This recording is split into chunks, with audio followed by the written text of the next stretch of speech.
Rishi Sunak has absolutely promised, and by the way, we're 100 days in to his premiership, he's absolutely promised he will stop the boats. But there are many of us who think that might be difficult, giving British judges, given the fact they will lean again and again on the European Convention of Human Rights, backed up, of course, by that court in Strasbourg. We'll talk in a moment about the history of that court, why it was set up with perhaps the best possible intentions, but now, as I believe, its baleful influence. GBNews is people polling, and we produce those figures every Friday. One of the questions we asked people was, did people think we should leave the European Convention on Human Rights so that it can control immigration? Completely agree, or somewhat agree, 38%. Disagree, 32%.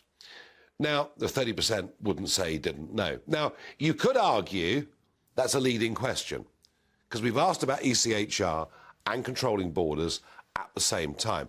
I would counter that by saying most people, if you presented them with ECHR, wouldn't actually know what it is. I think there is a growing concern that in Brexit Britain, a court in Strasbourg still has a say. Now, joining me, immigration lawyer Ivan Sampson, friend of this programme. Just a quick potted history. This European Convention on Human Rights, the court in Strasbourg, this was done to stop abuses such as were going on in Austria and Germany in the early 30s. It was with good intentions, wasn't it? It was, and what it does is it protects the individual from unlawful interference by the state. But your poll, I mean, it'd be interesting to know what parts of the convention people don't agree with. I'll give you one, the right to life. Do you agree with that one? Do I agree that I need some European convention giving me the right to life? No, they can go to hell. Yes. I've got those freedoms in my own country. Freedom of expression, do you agree with that? I don't... No, Ivan, here's the point. This is my point. I don't think we need a European convention to give it to us.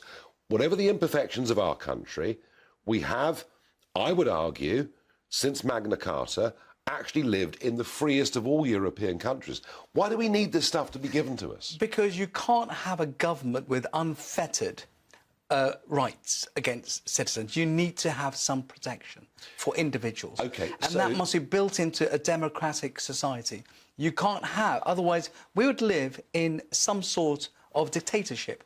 And you don't have these rights in China or Saudi Arabia. And there's a reason you don't have these rights. But this is the United Kingdom. Yes, I understand that. But as I said to you before we came on air, the reason we have gay marriages, transsexuals get married, is because of human rights laws. Shouldn't we decide that in our own country through a parliament whose MPs we elect or sack? Yes, we should. And that Parliament has elected to have the Human Rights Act as part of our legislation.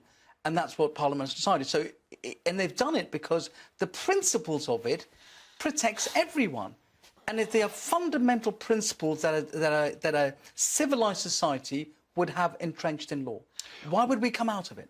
Why should a decision to deport people to Rwanda, why should at 10 p.m. at night a judge whose name we don't know, probably a man or woman with no legal training, because that's what the ECHR court's made up of, jurists, not judges, why should an unnamed judge in a foreign court decide what we can and can't do in terms of controlling our borders? Because they have a legal right. The English courts cannot overrule the jurisdiction of the European Court. Which is why, OK, that's the current situation, and I get that, and I understand why we signed up to it back in 1949, whatever it was. You know, it was a post-war world, and we helped write the rules, indeed, for much of it. I get all of that. But, you know, the point is, shouldn't, particularly in Brexit Britain, shouldn't the ultimate arbiter of what we can or cannot do be our own Supreme Court? And they are, but not for the convention rights. Look, if I want to be protected against unlawful interference by the government against me, I wouldn't want a British judge deciding that. Oh, come on. No, I wouldn't. I wouldn't. If I wanted absolute independence, I would want a judge outside the country who I'm fighting against. So, in actual fact, I think they do an excellent job, the European Convention on Human Rights. And the other thing about will it stop border crossings? It will not. But hang on. It's no magic pill. We struggle to deport people. You know, Article 8, the right to a family life, all these things get quoted. British judges draw on it.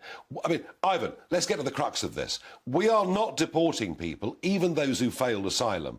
And we come up against the ECHR time and time again, and that is unacceptable. It's simply not true, Nigel. Look, the courts side with the government when you're arguing Article 8. I do these cases. And time after time, the tribunal judges side with the Home Office. You have to be living here 20 years to come within the rules of Article 8. 20 years.